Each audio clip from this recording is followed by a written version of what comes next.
Hello बच्चों, आज हम लोग chapter number 4 moving charge and magnetism को देखेंगे।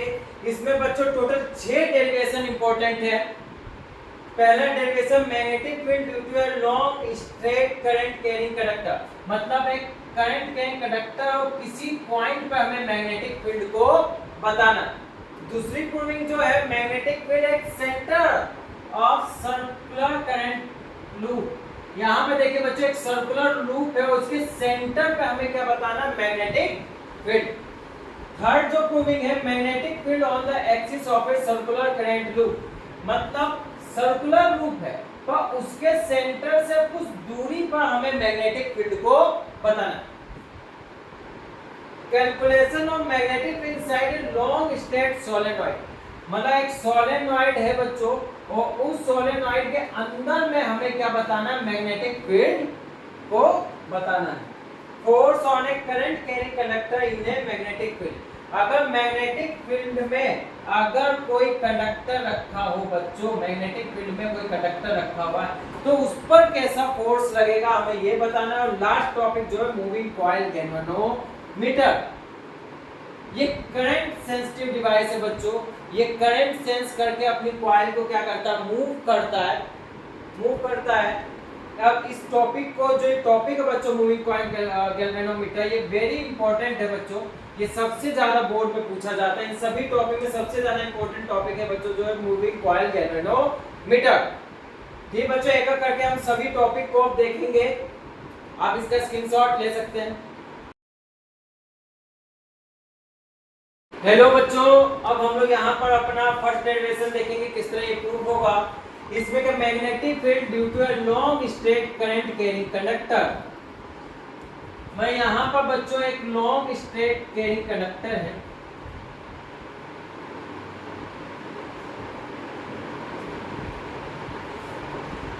और इस कंडक्टर पर कहीं भी एक पॉइंट, हमने मान लिया कहीं भी एक पॉइंट, ये नहीं पता मुझे कहाँ पॉइंट, ये मिड में भी हो सकता है, थोड़ा नीचे हो सकता है, ऊपर हो सकता है, कहीं भी एक पॉइंट है।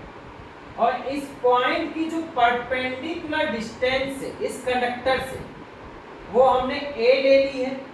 और यहाँ पर, और मैंने इस पूरी, ये जो एक इनफाइनाइट लेंथ का कंडक्टर है, इस पे मैंने छोटा सा पार्ट मान लिया ds, क्योंकि आपको फिजिक्स में पता है किया क्या जाता है, एक छोटे से पार्ट का पहले क्या किया जाता है, मैग्नेटिक फील्ड निकालेंगे।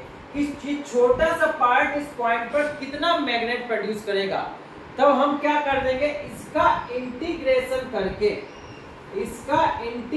करके बच्चों हम क्या कर देंगे, तब पूरे वायर का हम मैग्नेटिक फील्ड निकालेंगे, पी पॉइंट पर कितना होगा।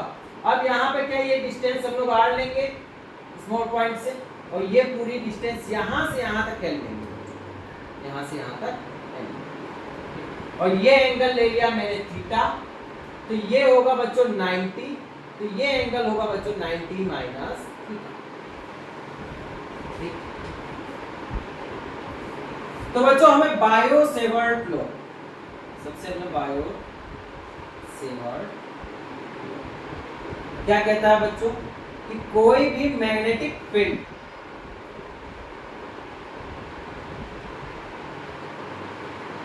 इक्वल होता है mu naught by 4 pi I dl sine, जो पॉइंट है और जो पार्ट है उनके बीच में जो एंगल बन रहा है बच्चों, क्योंकि इसी में क्या प्रूव हो रही है बच्चों, current I dl sine 90 minus theta divided by R square. ये फॉर्मूला है बायो सेवर्ट लॉ का। अब इसी में बच्चों हम लोग कुछ चेंजेस करेंगे। जल्दी यहाँ पर अगर मैं साइन 90 माइनस थीटा लिखूं तो बच्चों क्या होता है, कोस थीटा, और मैं यहाँ पर dl की और r की वैल्यू पुट कर दूंगा, dl और r की वैल्यू पुट करूंगा, तो बच्चों यहाँ पर देखिए इस ट्राइंगल में अगर मैं इसका नाम रखूं OPQ या OPM, M रख देता हूं बच्चों, ट्राइंगल OPM। अगर आप OPM को देखें बच्चों ट्राइंगल, मैं यहाँ पे कर देता हूँ, in triangle OPM sine theta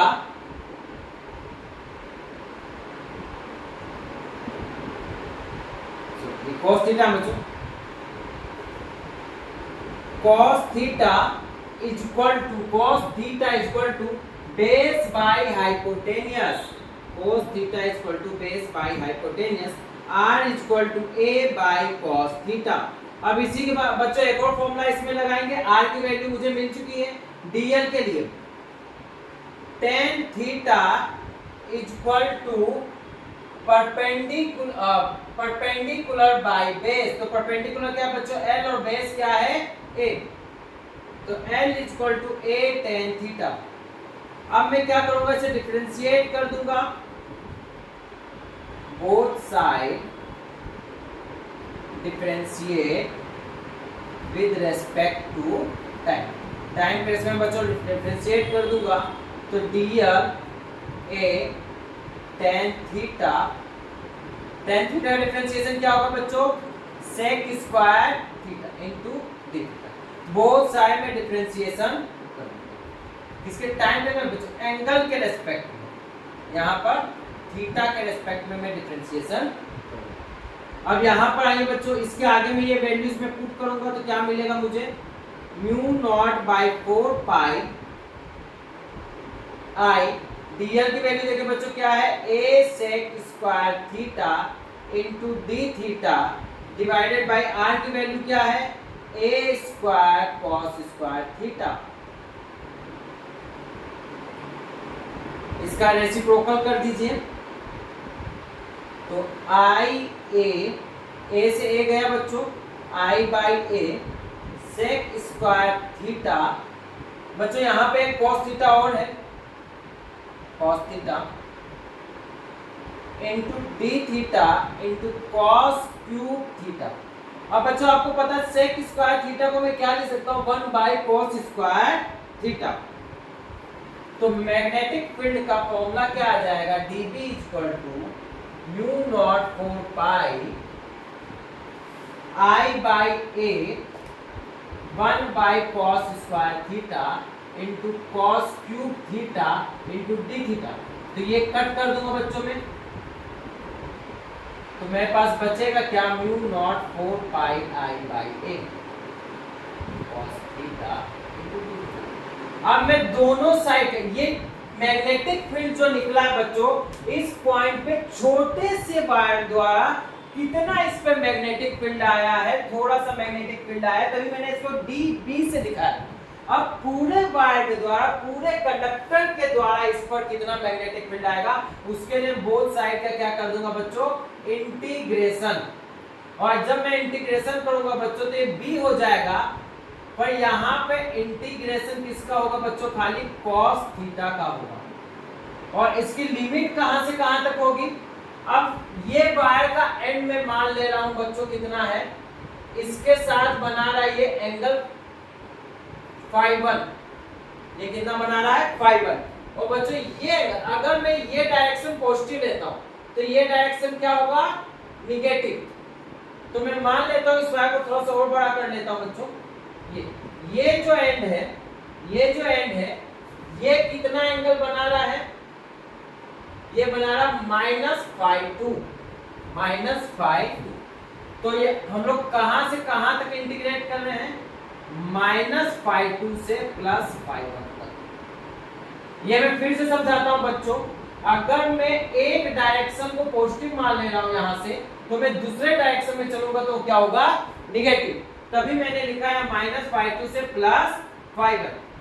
तो इसका इंटीग्रेशन कर देते हैं बच्चों हम लोग। तो यहाँ पे cos थीटा का इंटीग्रेशन होता है sin थीटा बच्चों, sin थीटा -φ2। हम एक एक करके लिमिट रखेंगे बच्चों, sin φ1 minus sin -φ2, upper limit minus lower limit.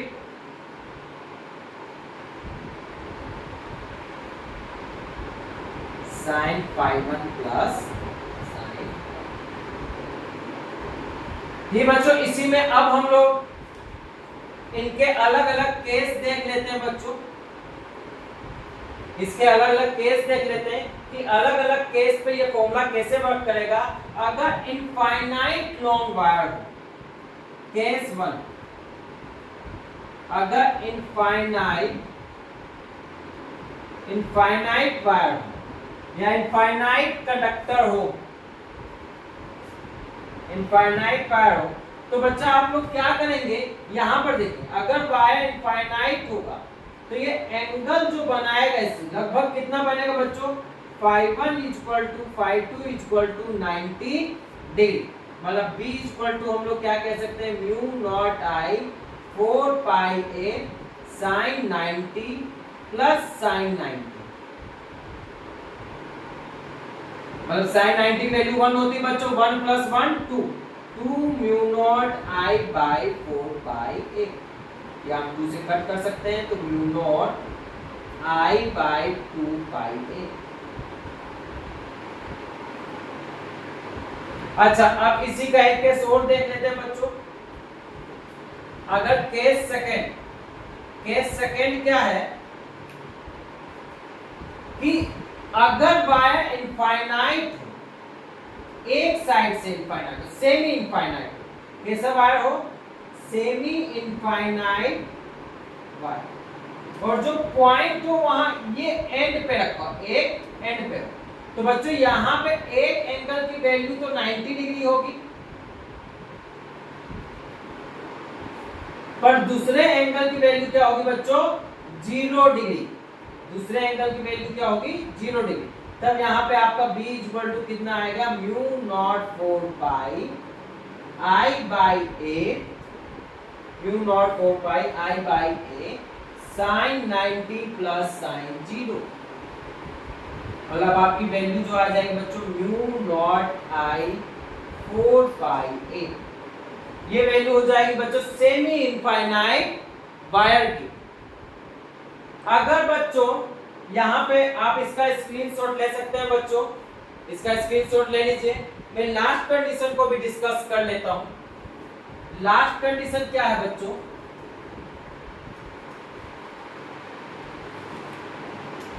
Case third,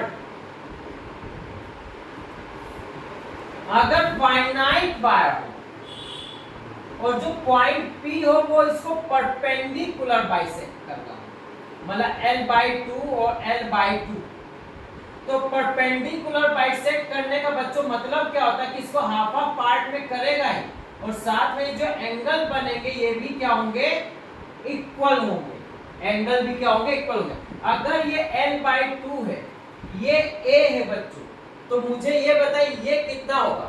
तो पाइथागोरस थ्योरम से हम लोग निकालेंगे तो कितना आएगा, perpendicular square plus base square, तो आएगा L²/4, ऐसे लिख दे रहा हूं बच्चों,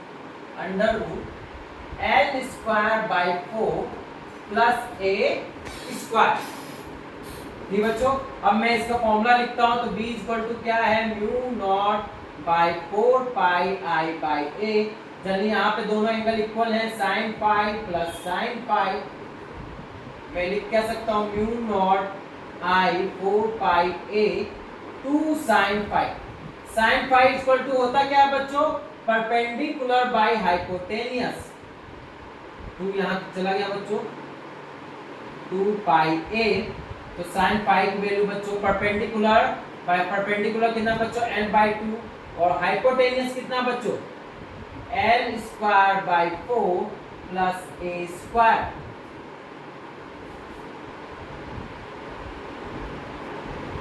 यही बच्चों आपका क्या होगा, आंसर होगा, इनटू L/2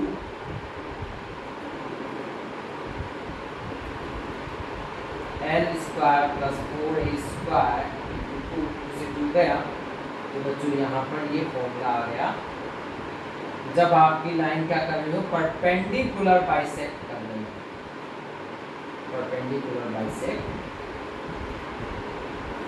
तब आप इस फॉर्मूले का यूज बच्चों कर सकते हैं। मुझे उम्मीद है बच्चों आपको समझ में आया होगा। आप इसका स्क्रीनशॉट ले सकते हैं बच्चों। हेलो बच्चों, अब हम लोग यहाँ पे सेकेंड डेरिवेशन देखेंगे। Magnetic field at the centre of a circular current loop. यहाँ पर कोई सर्कुलर करंट लूप है और उसके मिड पॉइंट में यहाँ सेंटर पे कितना मैग्नेटिक फील्ड बनेगा हमें ये बताना है।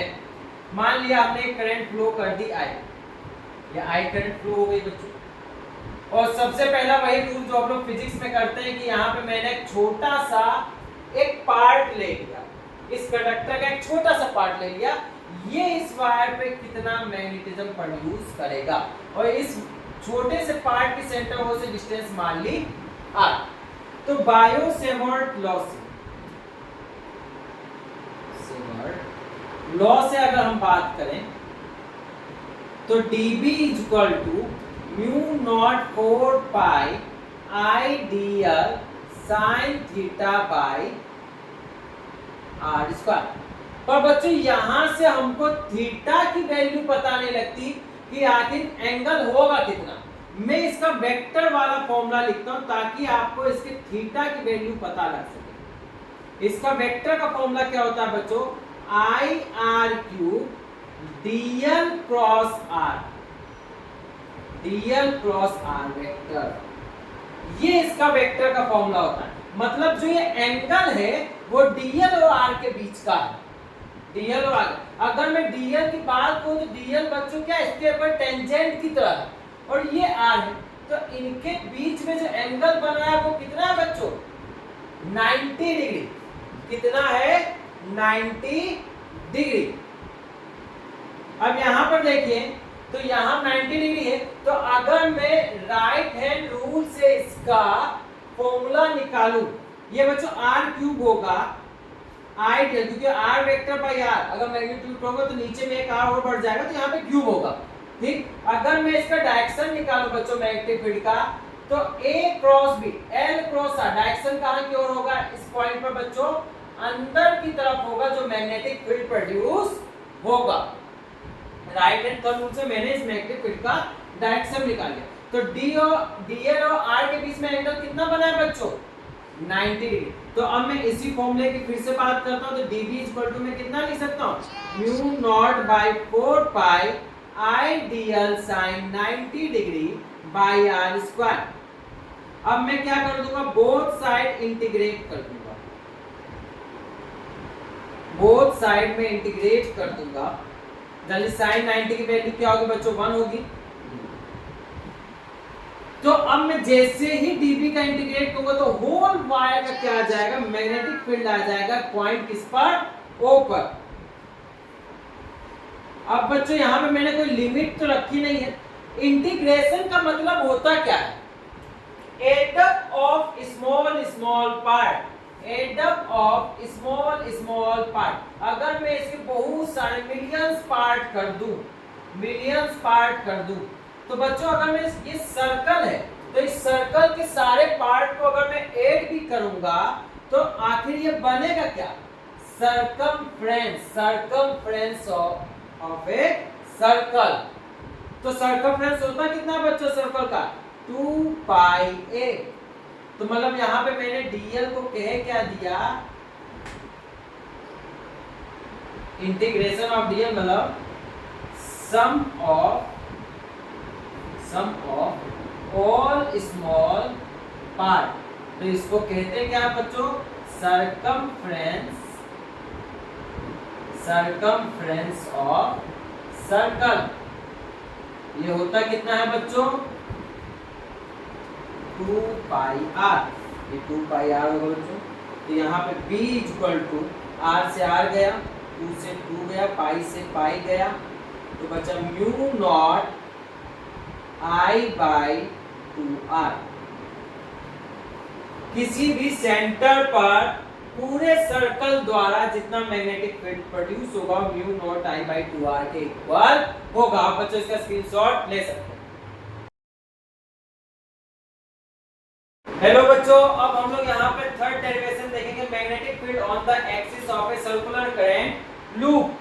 यहाँ पर देखिए बच्चों एक सर्कुलर करंट लूप है और इसके सेंटर से r दूरी पर कोई पॉइंट P है। r दूरी पर कोई पॉइंट P है, उस पर मुझे मैग्नेटिक फील्ड बताना है। और मैंने इसका रेडियस कितना मान लिया, सर्कल का रेडियस है 1। यहाँ पे सर्कल का रेडियस कितना मान लिया है।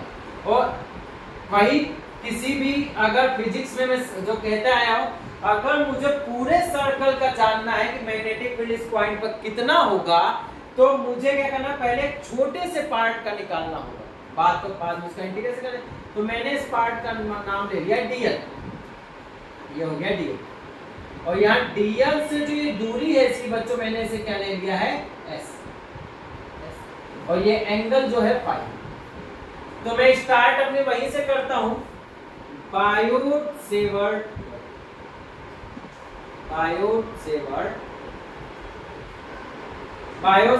लॉ क्या कहता है बच्चों, dB is equal to mu naught 4 pi I dl sin theta by, इनके बीच में डिस्टेंस कितनी, छोटे से पार्ट में और P के बीच में बच्चों s स्क्वायर। तो बच्चों अब मुझे यहाँ ये बताना चलिए, थीटा किनके बीच का एंगल है, dl और s के बीच का एंगल। आपको मैं फिर से ध्यान दिला देता हूँ, थीटा जो है एंगल बिटवीन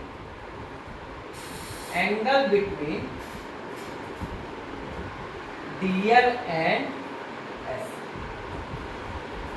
अच्छा अब बच्चों अगर इसको ध्यान से देखें तो एंगल बन कितना रहा है dl और s के बीच में, तो मैं आपको ये जो लूप है बच्चों, कहीं ना कहीं वो इस तरीके से रखा हुआ है। लूप ऐसे नहीं बच्चों, लूप कैसे रखा हुआ, इस तरीके से रखा हुआ है। और ये पॉइंट P है बच्चों, इस तरीके से लूप रखा हुआ, ये पॉइंट P है। अगर इस डिस्टेंस को आप ध्यान से देखें तो ये डिस्टेंस क्या है, s। अगर बच्चों ये डिस्टेंस s है और ये dl है, ये दोनों बच्चों हमेशा एक दूसरे से कितना एंगल पे चलते रहेंगे, हमेशा कितने एंगल पे होंगे, 90 डिग्री पर। dl परपेंडिकुलर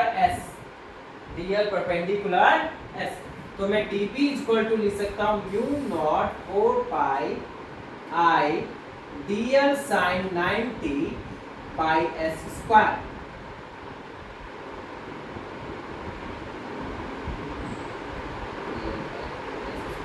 अब बच्चों यहाँ पर होल फील्ड का करने से पहले हम यहाँ पे एक बात और समझ लेते हैं कि ये जो पार्ट है छोटा सा dl, इस पे इस पॉइंट पे कितना मैग्नेटिक फील्ड प्रोड्यूस किया, dB प्रोड्यूस किया, पर किस डायरेक्शन में प्रोड्यूस किया, ये डायरेक्शन जानना भी मायने रखता है कि किस डायरेक्शन में इसने मैग्नेटिक फील्ड प्रोड्यूस किया।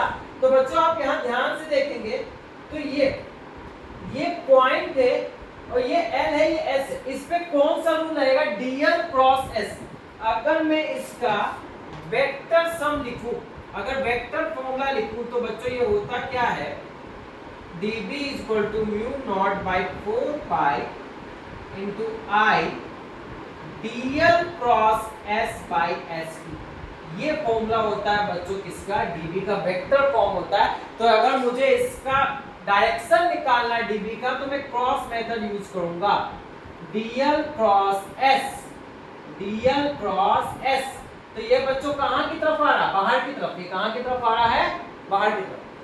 तो ये 3D में बच्चों, ये कहीं ना कहीं dB बच्चों में 3D में आपको दिखा नहीं पा रहा, ये बाहर की तरफ है ऐसे बच्चों। तो इसके दो पार्ट बन सकते हैं, x एक्सिस और y एक्सिस। ये भी एंगल फाई होगा। कैसे होगा बच्चों, अगर ये 90 डिग्री है और आपको पता होना चाहिए जो dB वेक्टर है वो परपेंडिकुलर होगा L के भी, और वो परपेंडिकुलर होगा S के, वो दोनों के क्या होगा बच्चों, परपेंडिकुलर होगा। इसलिए S के भी क्या होगा, परपेंडिकुलर होगा। तो ये 90 है, ये फाई है, तो बच्चों ये भी क्या होगा, इसलिए ये फाई होगा। मैं करके दिखा दे रहा हूं, इस एंगल को आप क्या कहेंगे, 90 माइनस फाइव। तो फिर से आप 90 माइनस 5 करेंगे तो एंगल कितना मिलेगा बच्चों आपको, 5। 90 माइनस 5, देखिए आपको कितना मिल गया बच्चों, 5 एंगल मिल गया। ठीक, तो ये हो सकता है dB cos 5 और ये हो सकता है dB sin। इसी तरह बच्चों आप जितने भी छोटे छोटे पार्ट्स का आप निकालेंगे, आप इस पार्ट्स का निकालिए, इस पार्ट्स का निकालिए, किसी भी छोटे से पार्ट्स का निकालिए बच्चों, उसके दो ही वेक्टर मिलेंगे। इस हाफ के वेक्टर db cos फाई कहाँ मिलेगा? ऊपर। और इधर नीचे हाफ का क्या मिलेगा? db cos फाई किधर की तरफ मिलेगा? इसका डायरेक्शन नीचे की तरफ होगा। पर db sin फाई का डायरेक्शन क्या होगा बच्चों? सभी का एक ही डायरेक्शन में होगा। इसीलिए db cos फाई को हम लोग क्या कहेंगे? वो एक दूसरे से कट हो जाएंगे, तो db cos फाई को हम लोग काउंट नहीं करेंगे। तो इसका एक ही कंपोनेंट काउंट होगा db sin फाई। तो में टोटल मैग्नेटिक फील्ड कितना होगा बच्चों?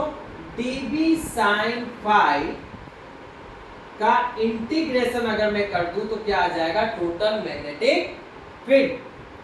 तो कितना है?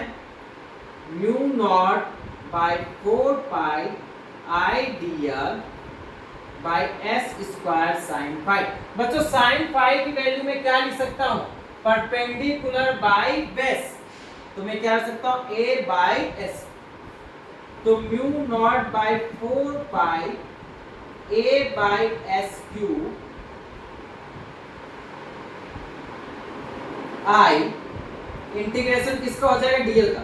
अभी मैंने इससे पहले के लेक्चर में ही बताया बच्चों कि dl क्या? इंटीग्रेशन ऑफ dl का मतलब क्या? Sum of all small part is called circumference of circle. तो मैं इसकी जगह क्या लिख सकता हूं? सर्कमफ्रेंस ऑफ सर्कल कितना होगा बच्चों?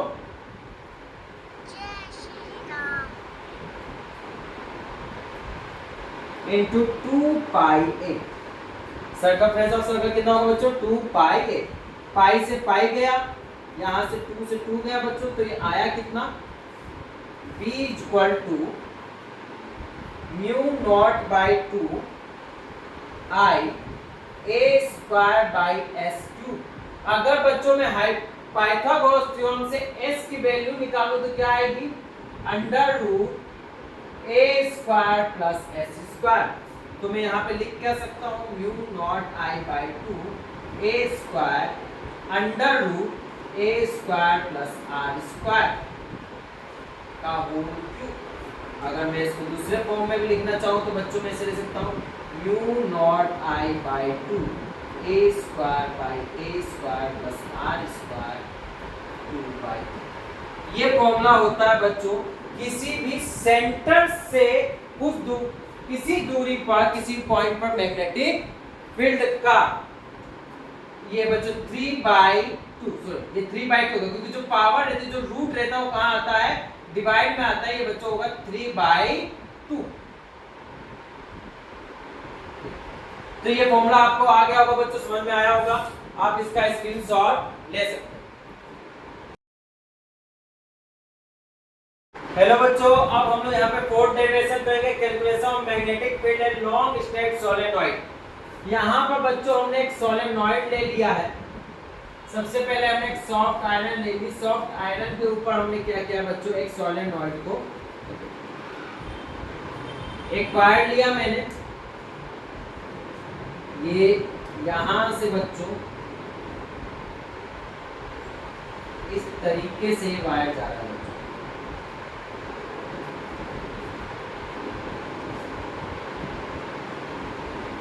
और यहां से फ्लो कर दी करंट। अच्छा बच्चों, यदि ये करंट यहां से बाहर की तरफ निकलेगी तो मैं इसे डॉट साइन दे सकता हूं, और यहां अंदर की तरफ जाएगी तो मैं इसे क्रॉस साइन दे सकता हूं। तो मतलब हर जगह इस तरह dot cross dot cross. Dot cross से बच्चों मैं करंट के डायरेक्शन को दिखा रहा हूं, मैग्नेटिक फील्ड के डायरेक्शन को नहीं दिखा रहा हूं। मैं डॉट क्रॉस से क्या कर रहा हूं? करंट के डायरेक्शन को दिखा रहा हूं, मैग्नेटिक फील्ड के डायरेक्शन नहीं। मैग्नेटिक फील्ड का डायरेक्शन किससे निकलेगा बच्चों? राइट हैंड थंब रूल से। Right hand thumb rule. आप क्या करिए, जहां से करंट बाहर की तरफ आ रही वहां पे अपनी उंगलियों को रखिए और उसको अंदर की तरफ रखिए। फिर जहां पे आपका थंब होगा उसी डायरेक्शन में क्या होगा? मैग्नेटिक फील्ड होगा। मतलब मैग्नेटिक फील्ड की डायरेक्शन होगा बच्चों इस डायरेक्शन में आपका मैग्नेटिक फील्ड। इस डायरेक्शन बच्चों क्या होगा? आपका मैग्नेटिक फील्ड। अब इसी में इसी में इसके इनसाइड में मुझे क्या करना है, मुझे यहाँ पर मैग्नेटिक फील्ड बताना है कि सोलेनॉइड के अंदर उसकी वैल्यू कितनी होगी। तो बच्चों में यहाँ क्या करता हूं, मैं इस यहाँ पर यूज करूंगा एम्पियर सर्कुलर लॉ का। एम्पियर सर्कुलर ये क्या कहता है बच्चों, ये कहता है कि किसी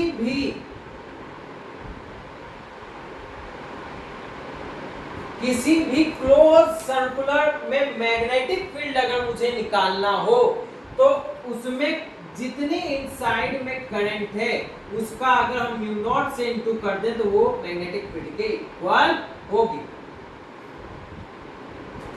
इनसाइड करंट का।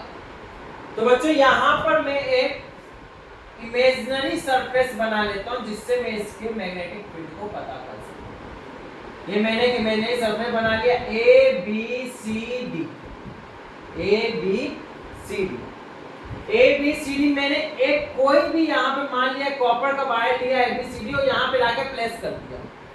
तो इस कॉपर के वायर में मैंने करंट फ्लो की। तो बच्चों यहाँ पे इस कॉपर के वायर में देख लेते हो कि इस कॉपर के वायर पे बिहेवियर कैसा होगा। अगर मैं सबसे पहले बी डॉट डीएल को निकाल लेता हूँ बच्चों, उसके बाद में बाकी चीज को निकालूंगा। तो अगर मैं इसे लिखूं तो ये होगा A to B, B dot dl, B to C, B dot dl, C to D, B dot dl and D to A, B dot dl.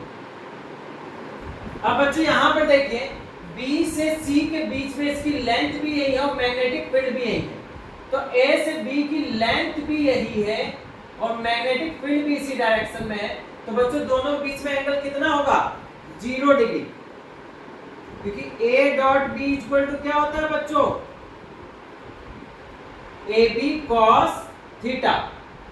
अब इसी तरह अगर मैं BC का निकालूं तो BC की लेंथ इस साइड है पर B इस साइड है। तो मतलब दोनों के बीच में एंगल कितना बनना है बच्चों, 90 डिग्री, BDL cos 90 डिग्री। अगर मैं इसकी लेंथ निकालूं बच्चों तो इसकी लेंथ, अच्छा एक बात है डीसी ये बताएं कि मैग्नेटिक फील्ड के अंदर है कि मैग्नेटिक फील्ड के बाहर है। CD में एक चीज बताइए, क्या यहाँ पे मैग्नेटिक फील्ड है क्या बच्चों ने, तो मैग्नेटिक फील्ड यहाँ पे है कितना, 0। तो मतलब यहाँ B की वैल्यू रख क्या दी गई है, 0। और यहाँ पर A से D के बीच अगर बात करूं तो बच्चों इसकी लेंथ यहाँ पर है और मैग्नेटिक फील्ड इसी डायरेक्शन में है। तो मैं इसे कितना ले सकता हूँ, 270 डिग्री, 270 डिग्री ये पूरा एंगल बनेगा बच्चों। चलिए मैं यहाँ से दिखाऊंगा तो ये पूरा एंगल बनेगा 270 डिग्री। अगर मैं इसे सॉल्व करूं तो ये पार्ट बच्चों 0 हो जाएगा, ये भी पार्ट 0 हो जाएगा, ये भी पार्ट क्या होगा, 0 हो जाएगा। बचेगा क्या, बी डीएल, और इसकी पूरी लेंथ है क्या, मैं कितनी मान ले रहा हूं, पूरी लेंथ कितनी है, बी इंटू मतलब B dot DL equal to कितना निकला बच्चों, बी इंटू एल। और ये इक्वल किसके है, इक्वेशन 1 में आ जाता हूं फिर से मैं, तो मैं लिख सकता हूं BL equal to mu naught I. और जनरली बच्चों ये क्या एक टर्न के लिए है, अगर मुझे पूरे टर्न्स के लिए निकालना है तो मैं क्या करूंगा,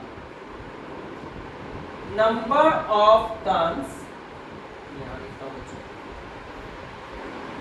number of turns per unit length को हम क्या कहते हैं, n कहते हैं। तो टोटल नंबर ऑफ टर्न्स कितने होंगे बच्चों, nn।